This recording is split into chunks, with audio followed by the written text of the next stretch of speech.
There's got to be more than this. Judy Blank, thank you so much for being here, fitting us into your busy schedule for Americana Week. Are you kidding? I'd be happy to talk to you anytime, Chloe. Anytime. The feeling's mutual. I feel like we've known each other for a long time, even though we haven't seen each other for, let's be honest, many years.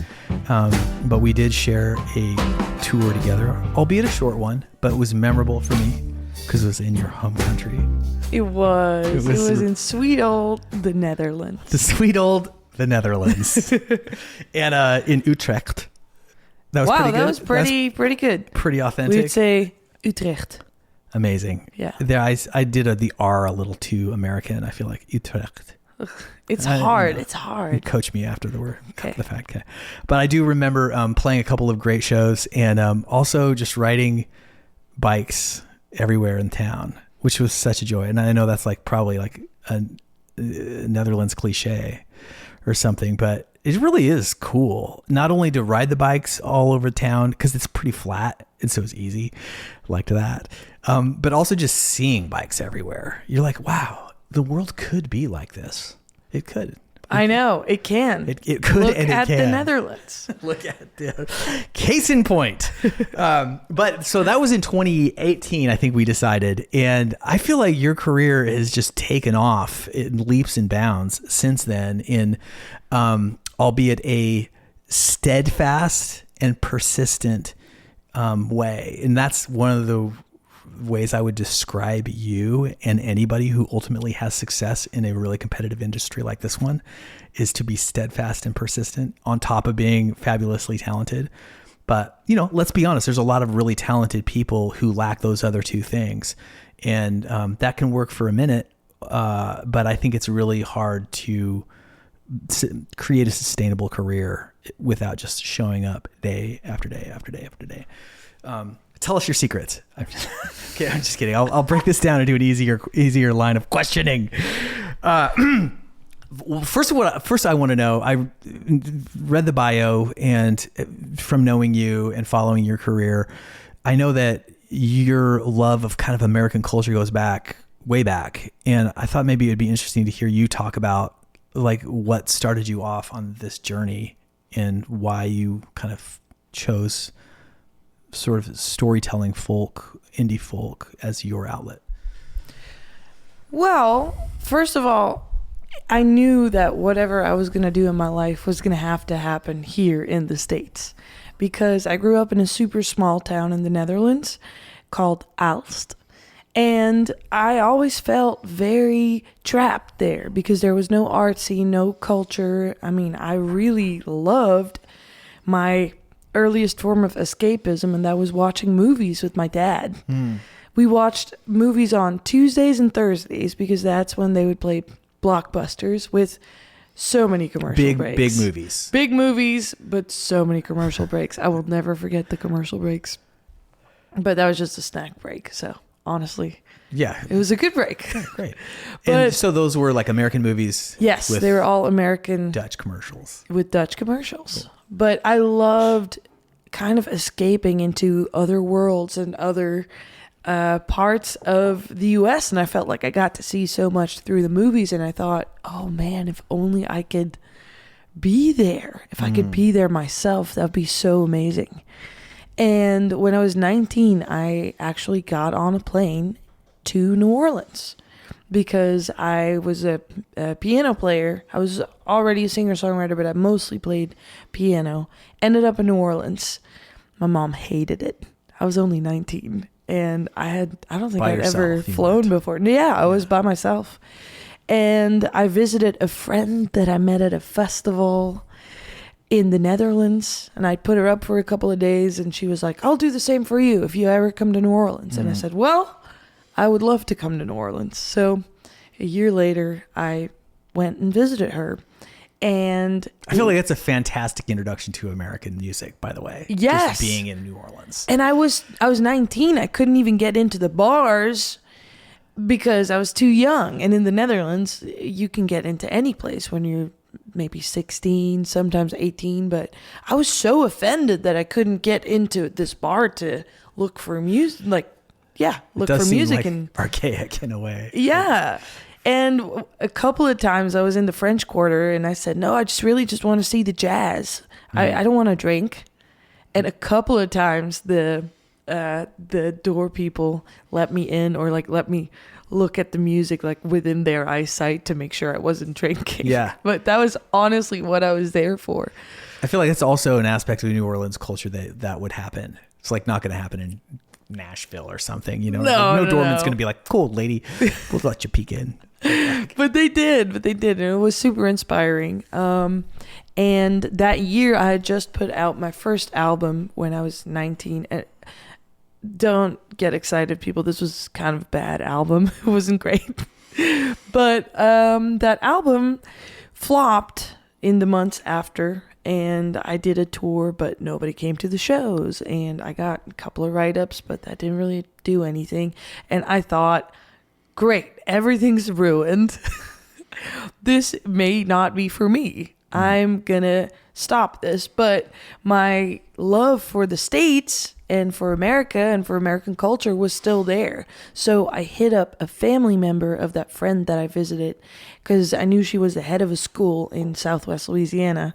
And I said, hey, can I maybe intern at your school? Because I was studying music education at the time. In the wise words of my parents, Have a backup plan. have a backup plan, right? Because they didn't really believe that was that being a musician and a songwriter was a real thing. Yeah. And something really changed there in Louisiana. And my school in the Netherlands was cool with letting me go for a couple of months. And I would just hang out at the school and check out what these kids were doing and what their music teacher was doing with them. And they sang folk songs, all 3 chords, super simple. It was a pretty poor school, so it wasn't like they had a lot of instruments or band classes, but they did sing. And I realized that in my own songwriting, I was so hung up on jazz and like the way I was taught music theory in school that I'd completely gone past the point of actually vibing with a very simple song and trying to get a very simple message across. And these kids, these 7-year-olds, were singing songs with their eyes closed and feeling it. And I don't even think they knew what it meant, what they were singing, but they were feeling it. And that really shifted something. And I honestly started writing songs again, even though I'd kind of thrown in the towel thinking, well, nobody cares. And I started writing songs on guitar because there wasn't a piano around at the time. And someone was like, well, I have this guitar. You can borrow that if you want. I said, okay, cool. And I taught myself a couple of chords, and immediately songs started flowing. Songs a little more simple, songs a little truer to my feeling, and songs that weren't trying to fit in anywhere, just very purely what I felt. And I decided to try them out because there were open mics where I was staying. So I went to this place called Artmosphere in Lafayette, and I went to Luna Live in Lake Charles. And what I noticed was that people really liked those songs, the few people that were there. And one guy walks up to me after I sang my 3 songs that I'd written, and he goes, hey, I work for college radio here. I really love that song. Would you maybe like to play on the radio next week sometime? And I said, oh my goodness, I'm from the Netherlands. Nobody cares what I do over there, but I'm in the country that inspired all of this, and they do want to hear my songs here. And that, I think, gave me a really big boost of confidence. Like, oh, maybe there is something there. Maybe it's just the guitar. And I remember very well that on that trip, someone threw a mug of coffee over my laptop at the time. And Like through or spilled? Spilled. Like, it wasn't on purpose. Wasn't angry. Okay. Yeah. Was it mean-spirited? No. No one was mean-spirited ever. But They were clumsy, though. it was a little clumsy, and my laptop broke, and I actually filed my insurance because I don't know how my 19-year-old had insurance, but I had a travel insurance, and I said, well, this happened, help. And at first I didn't really respond, and then after I got back from that trip, I got an email that said, yeah, we'll cover this, we'll send you the money. And instead of buying a new laptop, What did you do, Judy? I bought a Gibson J45 at the local music store, and I had a real guitar. And for years after that, I didn't play piano again, because I was so mesmerized by playing guitar and what that had done for me. Yeah, it's awesome to have that weird new world open up when you play something that you don't know how to play, quote unquote. You know what I mean? Like I've written a couple of songs on a clawhammer banjo, which I ask anyone can barely play. And but barely play is kind of an advantage in a way, because you think differently. You have there's less possibility. It like kind of focuses, it narrows the scope and allows something new to come in. So anyway, I really love that story. And there's also this famous account by a jazz composer from a much earlier time, W.C. Handy, and he relates this story of when he was coming up and he was like obsessed with complicated arrangements and stuff for his then traveling orchestras. That's what was happening in like the 30s. And he came to St. Louis, and they were having a hard time filling rooms. And he saw like these street musicians playing just like a cappella singing jive, like he called it jive music. And it was just like, he was stunned. I just couldn't help but think of him when you were relaying this story, because that's what he was like, I just saw these guys and they were just like playing the simplest songs and singing the simplest songs, and money just started flying out into their cases, because it was like, it's hitting the people. It was like where the people are. It was like, maybe even you say like hitting the heart, you know what I mean? Instead of I have gone through my own journey of simplification. I too had the misfortune of being classically trained in music theory. And I mean that I love music theory. I actually think about it all the time. And what's great about it is the possibilities, but you can get sort of like obsessed with like doing something different all the time, or like, here's an unexpected thing. And I had that disease when I was much younger, where I was like always trying to like do something different. And which is great in a way, but also there's something to be said for just singing a song that somebody can sing along with. Right. How powerful that is. And that it resonates. Yeah. That a feeling resonates rather than a structure of complication. Because I felt like that's what I got from music school. It was so limiting, because every time I would like show up with a song, they'd be like, yeah, it's nice. It is very simple. Right. And then I would make it more complicated, and then they'd be impressed, you know? Which... diminished chords. Oh, yeah. Can we not? Yeah. So I think that journey of coming to Louisiana, seeing how people did it there, and how folk music was prevalent in people's lives really changed something. And after that, my songwriting got better. I started kind of taking all kinds of random gigs in the Netherlands. And when I was in Louisiana, I had actually gone to a show of my favorite band at the time, the Wood Brothers. And the Wood Brothers played the Acadiana Center of the Arts in Lafayette, and I was so starstruck and just wanted to see the show. Had listened to all of their albums multiple times, big fangirl, and met them after the show, all shaky. And then a year later, I saw that they were playing the Netherlands. They were playing Rotterdam, which is where I was studying at the time. And I hit up the drummer on Facebook, and I said, hey, I'm that girl you met in Lafayette. Can I please open for you guys? I don't need any money. I just want to open for you guys. And 2 weeks before the show, he wrote me back and he said, yeah, we remember you. Absolutely. I don't know if he checked out anything of what I did, but he said yes to it. Yep. And that's how I got to open for the Wood Brothers for the first time. And when I did that, that was kind of a nudge of the universe. I feel like, wow, this was a beautiful thing. Mm-hmm. And then when I was doing my sound check, I was playing with my bass player at the time. Just a duo, just me and that acoustic and my bass player. Oliver was standing kind of side stage, and I mean, he's got a pretty recognizable silhouette, right? And I was so, I couldn't believe that he was standing there and watching my sound check. And then after I walked off stage, it was him, and he said, "Hey, I really like your songs. Let me know if you're ever in Nashville." And yeah. You were like, cool, I'll get back to you, and I will get back to you. Yes. And you did get back to him. And I did get back to him, because later that summer, I went back to Louisiana, and then I just went and looked up their tour schedule to see if they were playing again. And I saw that they were off 1 week in the summer. And I said, oh, goodness, I got to get back. I got to get to Nashville.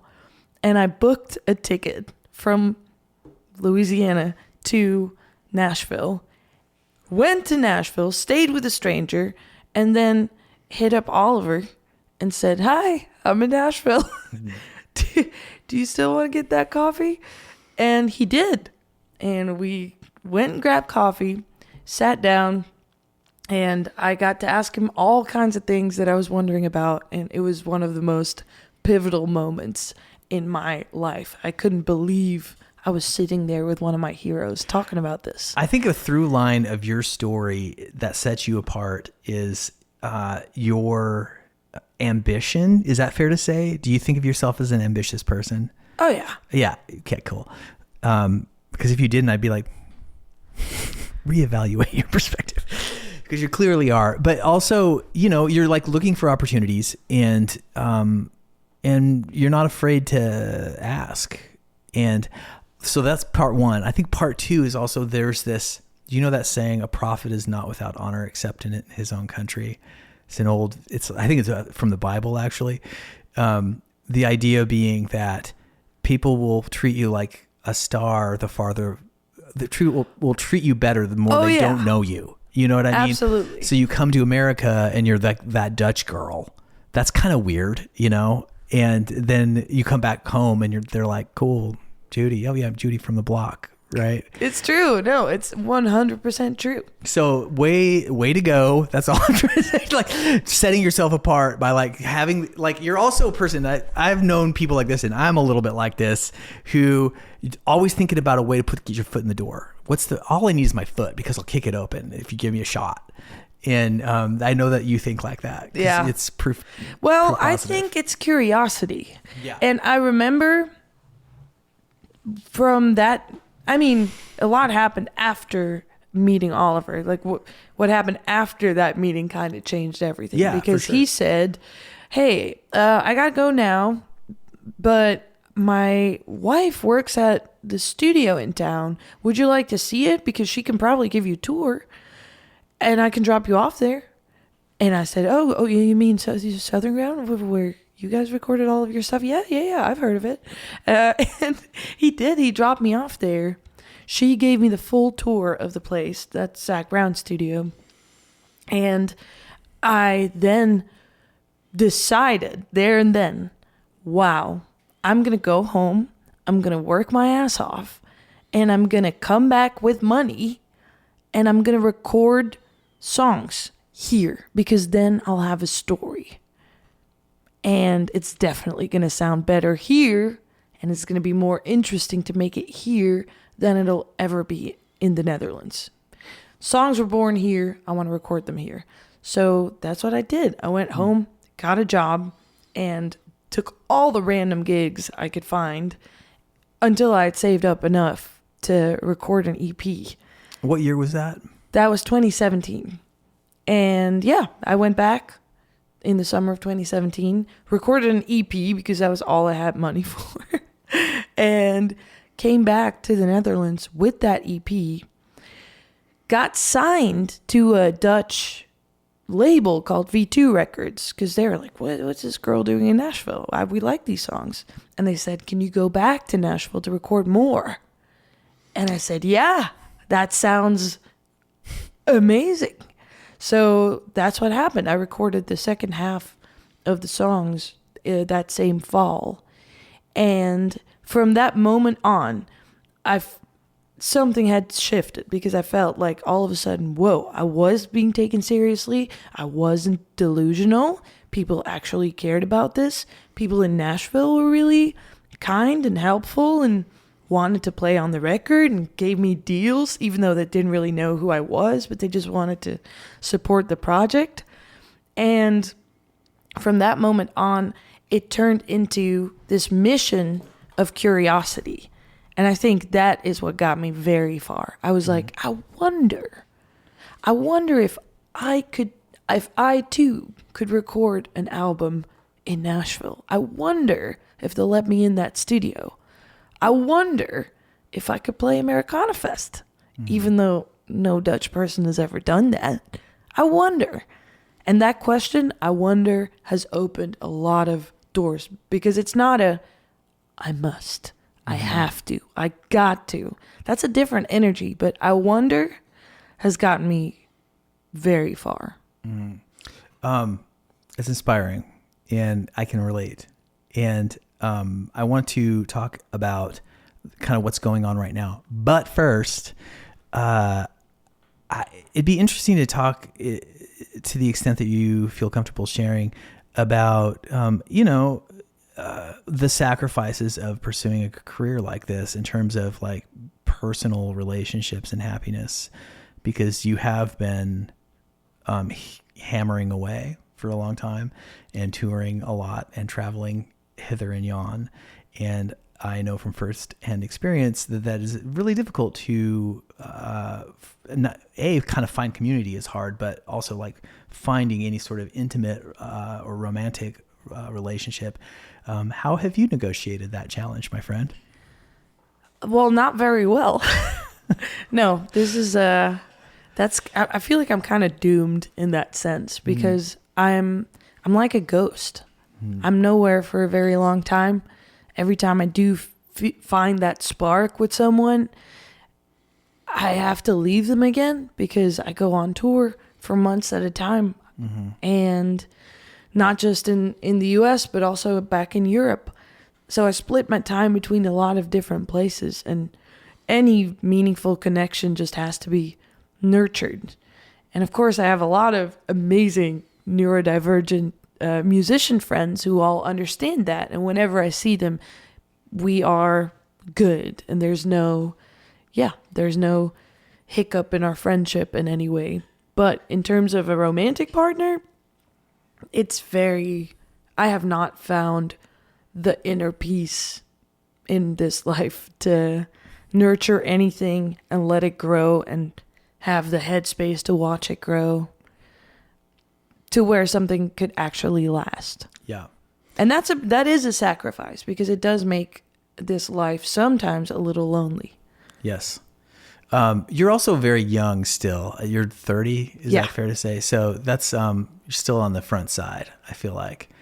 And, I know that when I was 30, I didn't give a shit about anything but the next show. And I mean, I was very much in your mind space of just like, what else is out there? What can I do? What's possible? Who can I open for? Who can I like? It was priorities 1 through 5. And, I'll speak after, on the other side of this and whatever. Life is always changing. My life personally is always changing, even in spite of like sort of a modicum of stability. But I noticed that this has happened around when I was like my late 30s. I started getting a little bit like, it's always me. It's always my name. It's always like win or lose. It's just, it started to be like less fulfilling in a way kind of for the first time. And that planted this new seed that made me want to go, I would like to just know some people who weren't musicians. I would like to be in a place for a long enough time to just be in a place, to know what that was like.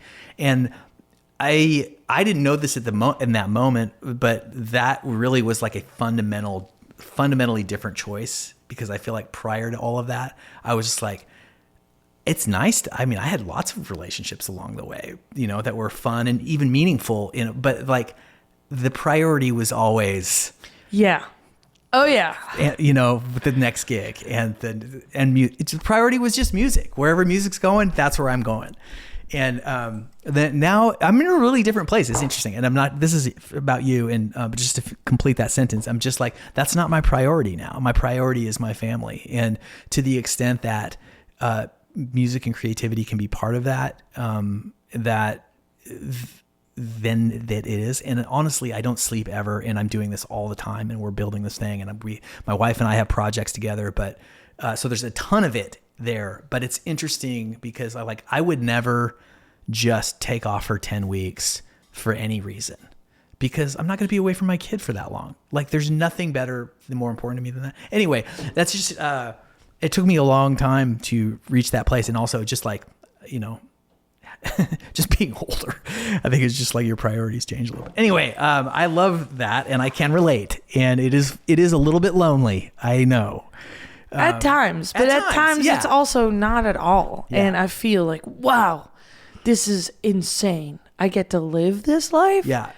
I get to experience it's freedom. all of this. It is a crazy opportunity, and you've made this happen yourself. And I think very few people, even talented people, can do this. And there's also just tribally, you occupy a unique lane where you are making your music the way that this is a gesture I've invented now, the way that you want to do it, and now you have a label now, there's a team, maybe there's other people saying, hey, maybe consider this, consider that. But it's just a fundamentally different way of going about it than being well, I want to be on country radio, and so how should I dress? What songs am I looking for here for this avenue? And so I think that's really exciting. You have, let me think about this. The song that's kind of had the most streams was Tangled Up in You, and that sound is really different from the brand new record. And I'm just curious about the stories behind both of those recordings, the sets of recordings, and the decisions that kind of went into going a completely different way, to me, a completely different way, sonically speaking. Can you put some words to that? Yeah, absolutely. So when I went into the studio to record my first Nashville album, Morning Sun, I really just wanted my songs, those guitar songs that I'd written, to be recorded in the most beautiful sounding way possible, in the most kind of organic way possible.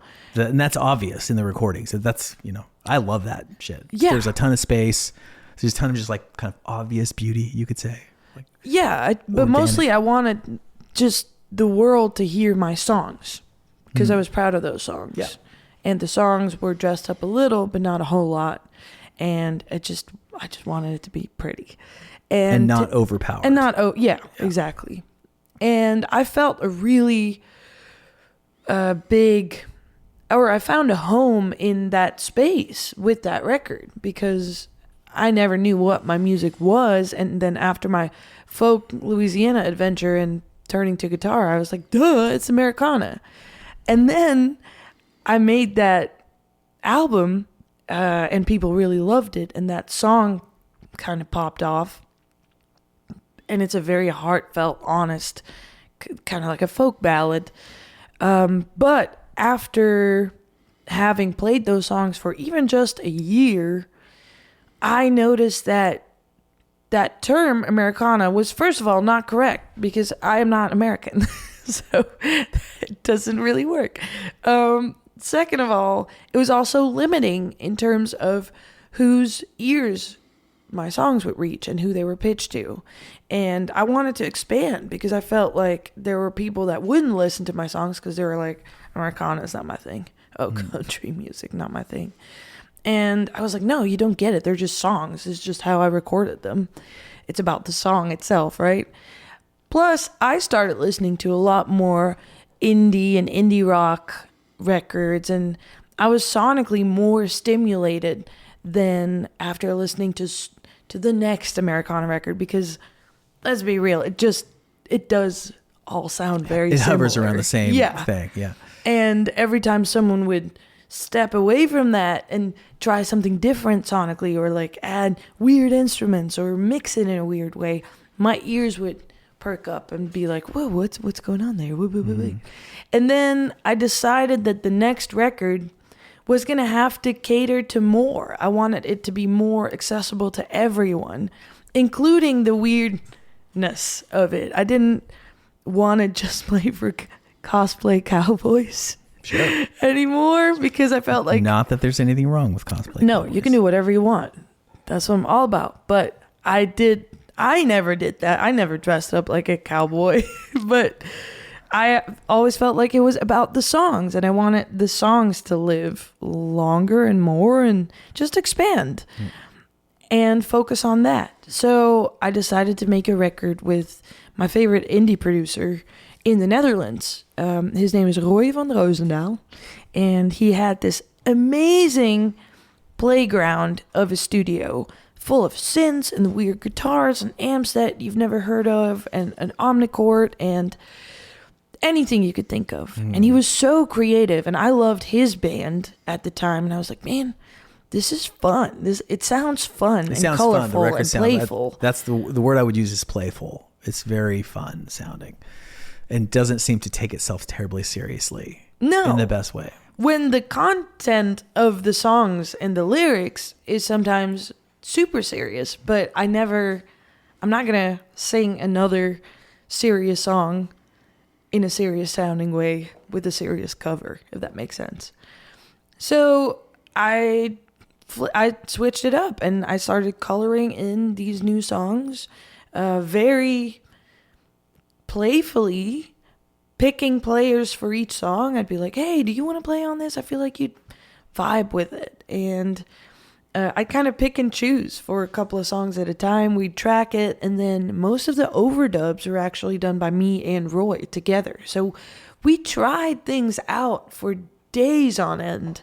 Like, ooh, let's try running a Hammond through a guitar amp and just add a bunch of tremolo to it. Ooh, let's run an omnichord through a space echo and reverse it. It was a very playful time in my life, and it was also the pandemic, so there was no label involved at this point in time. There was no rush. There was no deadline.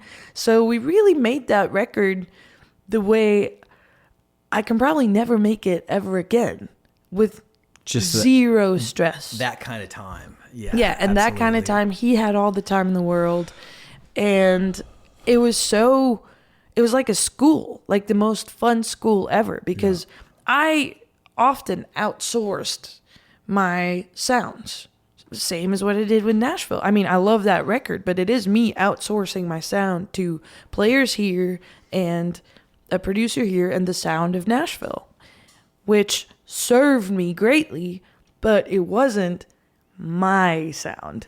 And I feel like with this record, I finally got to explore what it's like to trust your instincts and to trust my own melodic sense and, sonic wishes, if you will, to actually make a record that I had fun with and that has my flavors and my choices on it. Heard and evident. And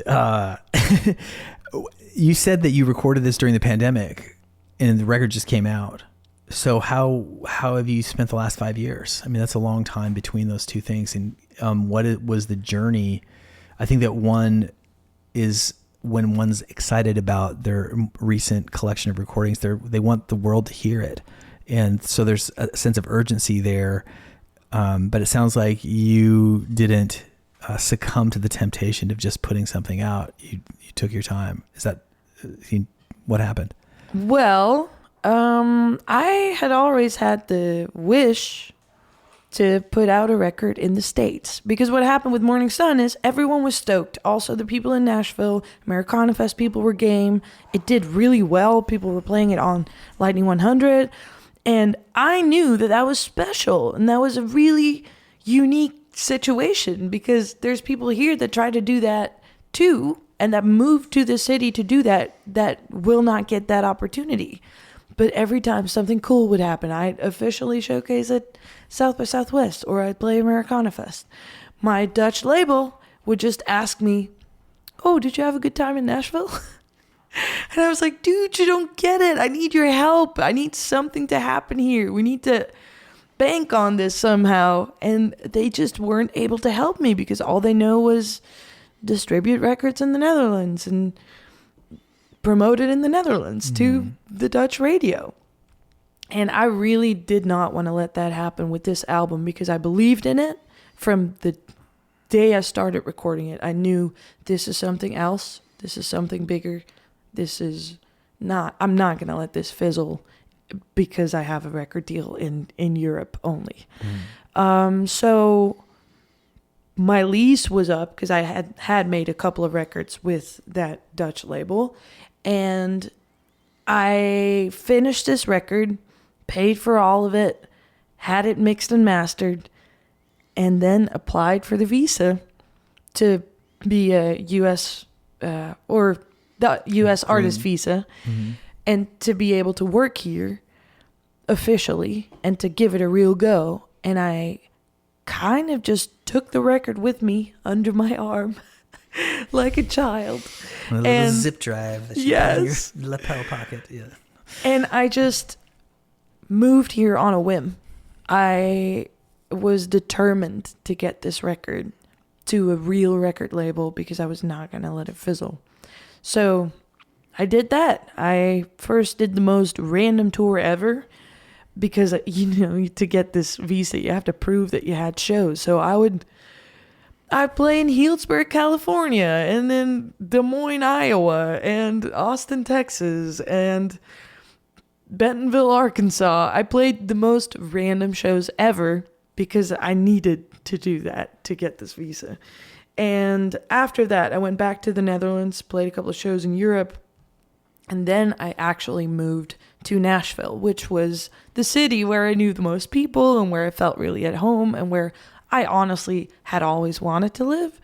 So that's when How does that work? Is it indefinite, your artist visa, or is it no, a year? It's for 3 years. 3 years. Okay, cool. Yeah. Continue. So there was a little bit of a deadline there, because perfect for you. I mean, it does help a little. Sense of urgency. Yeah. And I really wanted to find a label for it. And I started playing around. I started touring with Susto because they needed a bass player. And I was like, you know what? I play bass. I didn't at the time, but they asked me and they said, we think you can do it. I said, cool. And 2 weeks later, we were opening for Noah Kahn at a stadium in Charleston. And that's where that adventure started. So through Susto, I met a lot of people, grew my fan base, slowly but surely.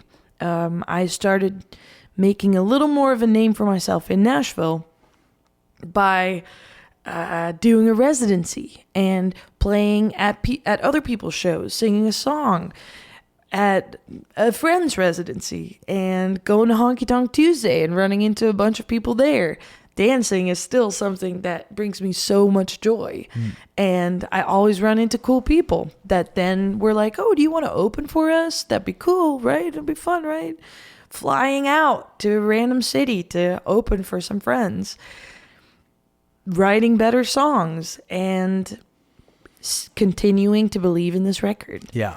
And I almost gave up because I was here for a year and a half and nothing had happened.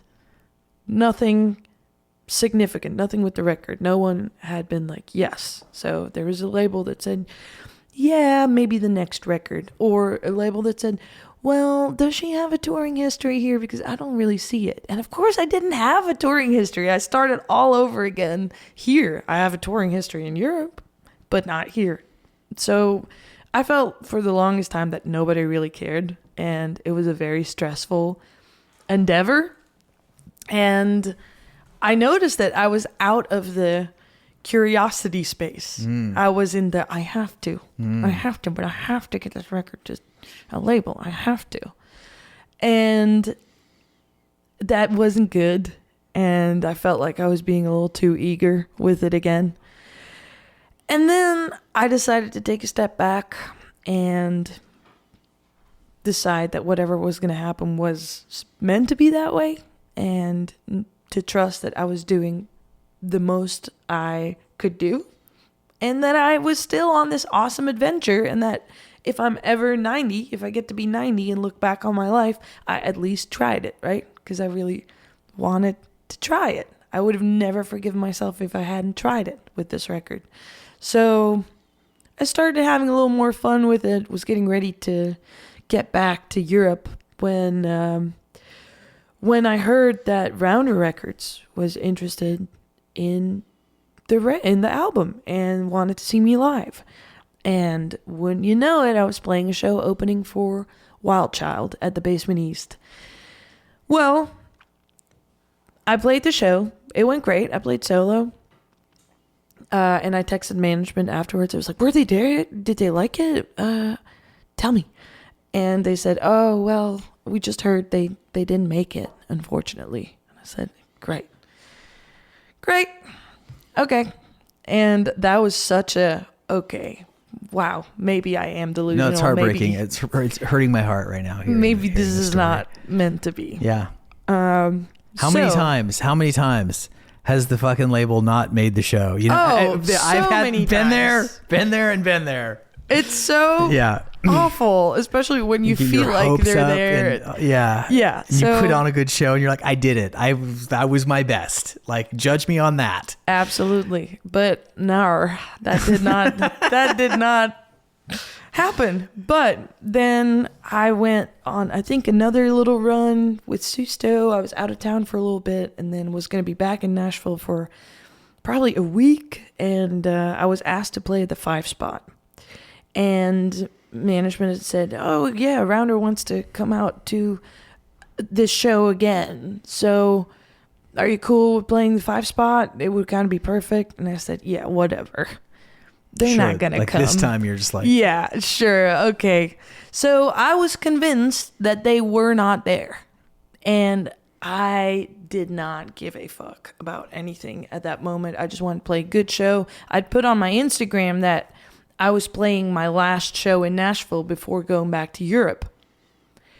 And people took that seriously because they all showed up.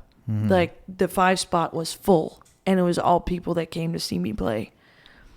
And we had 35 minutes. I was playing with my favorite people in town, and I was ready to rock just for the sake of it and for the fun of it.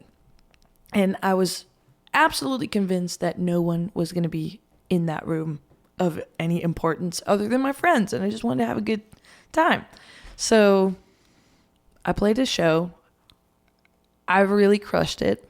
We really crushed it. Let's be honest. It was, honestly, it was one of my favorite band shows Objectively I've ever speaking. played. Objectively, that was a great show. It was very fun, very me, and very,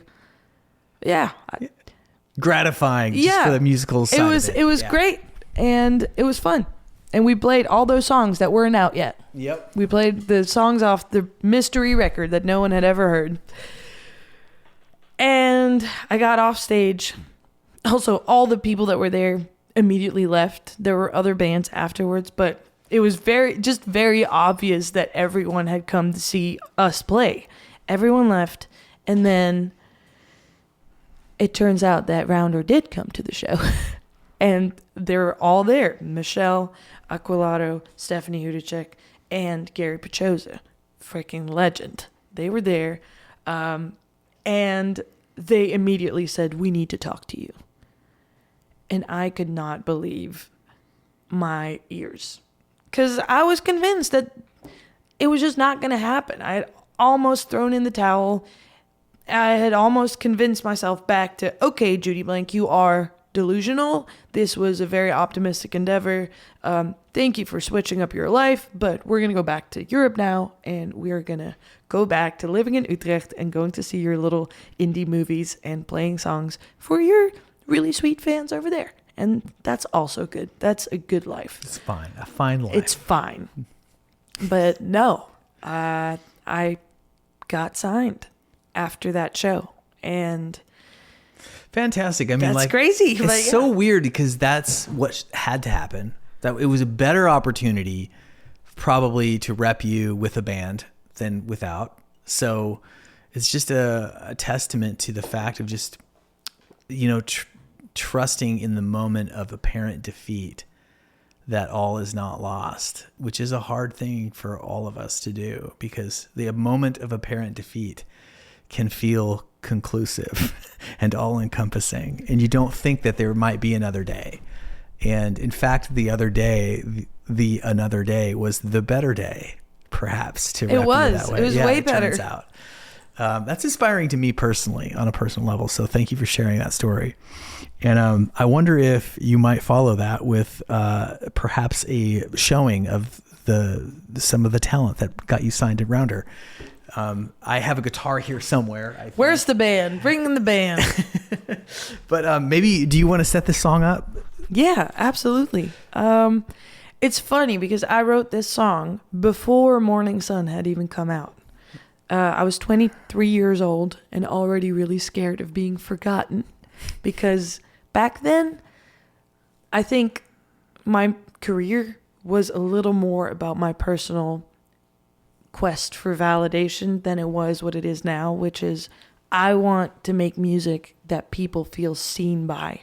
I want all the wackos in the world to hear that and think, I feel that way too. I relate to that. It's helping me. It's not really about me anymore, which was also a great thing that shifted. But I think as musicians, especially in this town where you're constantly confronted with new people, new load of people coming in, people writing really good songs, people getting a buzz, getting a little bit of a viral moment, people taking off, and then you being in the middle of that and thinking, that's not happening for me. Maybe my art is not as good as I thought it was. Maybe I am not as good, as worthy of that as other people. And a couple of years ago, I was in East Nashville, and I was supposed to write with my friend Susie Brown, who is, I think, who connected us. Yeah, absolutely. Yeah. And Liz Longley. And I was staying with Susie at the time, and I always walk from Susie's house to Ugly Mugs, which is the best. I love Ugly Mugs and all the people that work there. And I get my iced hoodie, and I open a copy of the Nashville Scene that was just lying around. Surprising. I read magazines then. I wasn't on my phone. I don't know. Yeah, I'd had to have been there to believe it, but different continue. Times. I opened the Nashville Scene because it had an article in it about the ending of the show Nashville. They were ending the season 6. They were done, and they were kind of like paying homage to the show and what it had done for the city. And it had a little synopsis of what the show was about, in case you hadn't seen it. And it said, Nashville follows the life of fading star in country music, Raina James. And I never read the rest of the article because I was like, whoa, fading star. That's so beautiful. And I feel that. I feel that way. You're 23-year-old. I'm 23 years old. It made no sense. But in my head, I was well on the way of being forgotten. Done. Yeah. I was done. Throw in the towel. Yeah. Couple of times. I got so close. But I just remember fading star, that's beautiful. And I walked back to the house with my hoodie, sat down. Liz came in, and Susie goes, does anyone have an idea for the song that we're going to write? And I said, well, I was just actually at Ugly Mugs, and I just saw the most beautiful word, or 2 words, fading star. And then Susie immediately went, yeah, who's going to look up to this fading star? And I was like, yes. And immediately, I think something happened in the room. We all understood what the parameters of this song were, because we were all feeling that. We were all feeling that, oh, well, is this our last great song? Like, are we doing the right thing? Are we going to be forgotten? Do we have to make something even better? Do we have to top the last thing that we did? Is that an unhealthy pressure? Are we worthy even if we don't make art? And the song flowed out of us, I think, in less than an hour. And after we were done writing it, no one ever touched it. We didn't tweak it. It was just as is. And that's how I recorded it. years later. I can't wait to hear this. Fading Star.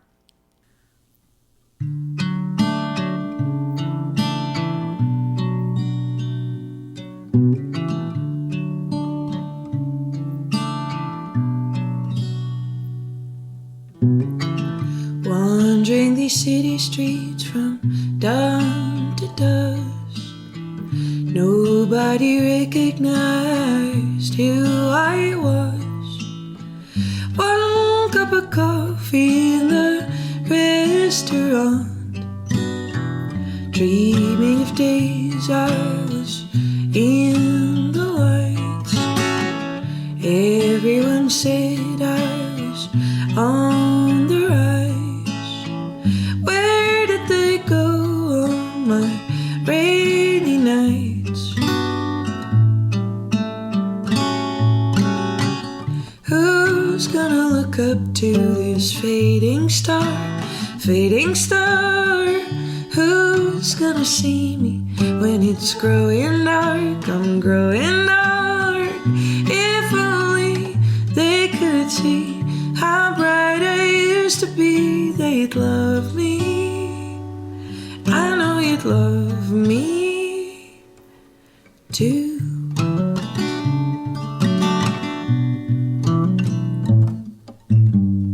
There was a time that gave me hotel rooms, key to the top, and champagne too. Dressed me in velvet, all shades of blue.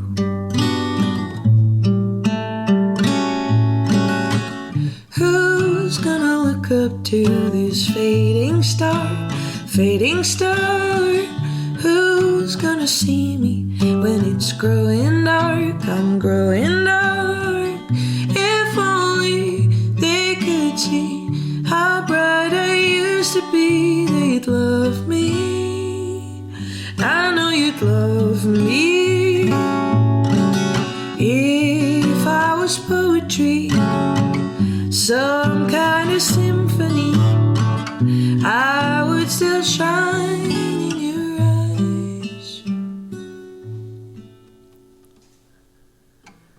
Who's gonna look up to this fading star?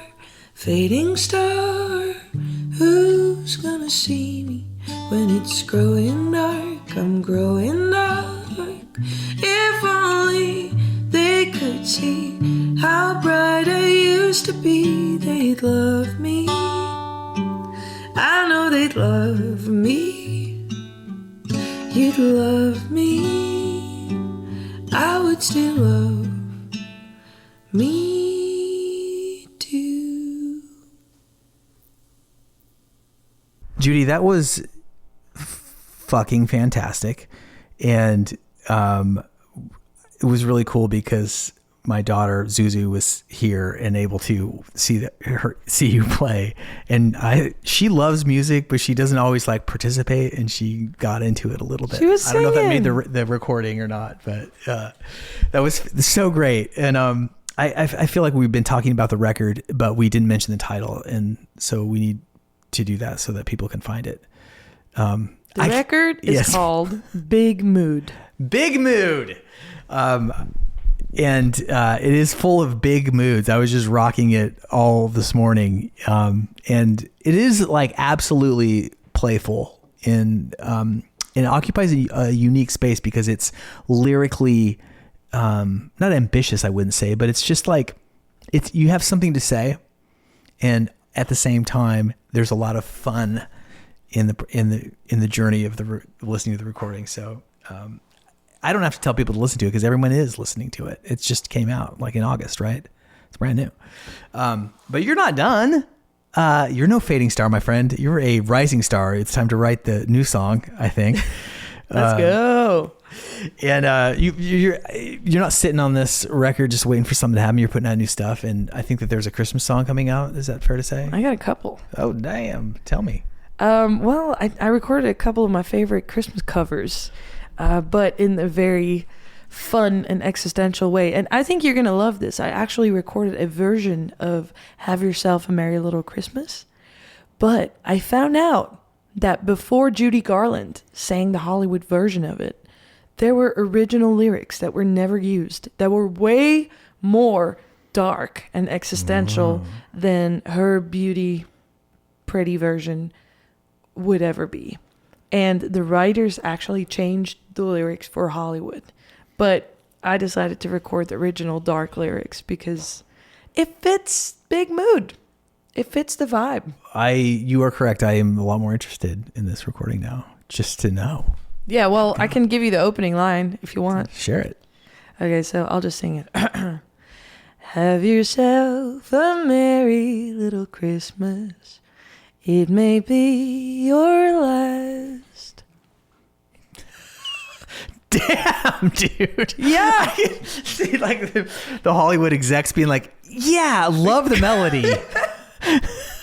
It's a lot different than Let Your Heart Be Light, huh? Man, it reminds me, you know the movie Pretty Woman? You probably watched that one as a kid growing up. The backstory of that movie is not hilarious, but amazing and very unlikely, about an ambitious screenwriter who was getting no love. And his friend told him this story about this rich guy that picked up a prostitute. And he thought, oh, that was interesting. And so he wrote the script of Pretty Woman.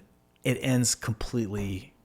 It's a dark movie. It's like the actual story is dark, and there's a long bit that goes in between that moment and it finding its home, I think, on Touchstone, who ultimately put it out. But Touchstone is an imprint of Disney, and when they finally pulled the trigger, they were like, yeah, we love it. We love the story, but can we just like change the ending to like a happy ending? And the manager, without like asking the writer, was like, yep, no problem. We'll do that. No problem.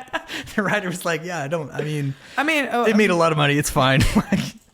So there's something to be said for being happy, which I feel like you are happy. Is it fair to say on all accounts, on most accounts, on the largest account possible?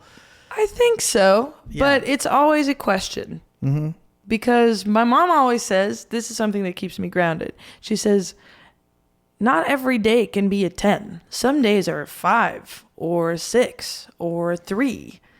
Your life will never be a 10. It's always going to be somewhere in between. But if the average is pretty okay, then you could say you're pretty happy and content. Yeah. And I like that way of thinking. I feel like a 7 is pretty good. It was really good. Yeah. That's a really good average. That means you have a lot more good days than bad days. I think for an exercise, I might, for a couple months, but at the end of my day, I might just go like 6. You know, or like I might go like 9. Like I actually on Saturday with my wife, I think I had a 9 day. I even told her that. I was like, this is just a really great day. You can't have a really great day every day, but it's nice to notice when you do, you know, and you're just like, that was, but I'm going to practice like a little numerical evaluation just for fun. It's good. Experiment. And you know, it's also really good and helping me in this life, especially if you have someone to share it with. At the end of the day, before you go to bed, to come up with your 3 favorite moments of the day. And what happens to your brain if you do that every day, during the day, throughout the day, you're going to look for those moments. And, you know, when, for example, when your baby just walked in, I mean, with someone because she can't walk yet, but... No, she sauntered in. Yeah. And then just opened her arms and wanted to hang out with me, who she'd never met before. I immediately thought, this was one of my favorite moments, when this random baby wanted to hang out with me and just wanted to play with my bolo tie, you know? So it kind of teaches your brain to look for the little happy moments in any normal day and look for the silver linings. And I feel like so much of having a happy life is just about noticing the good things that happen to you, which are there are many good things, even in any life. You just have to notice them. I'm saying this to myself just to like, dude, pay attention, man. It's a journey. Judy Blank, this has been such a pleasure. It's been interesting to get to know you a little bit better, but it's also been really inspiring to hear you talk about your career. And I think that like idea of being guided by curiosity is something that everyone can take and apply to their own particular situation. So thank you for being so inspiring. Well, thank you for having me. Can't wait to see your set this week. All right. Sweet. Bye. The Morse Code Podcast is produced by Korby, Lenker and Jared Hammond in East Nashville, Tennessee. Our executive producer is Randa Newman. You can find full videos for this and all previous episodes at morsecodepodcast.com.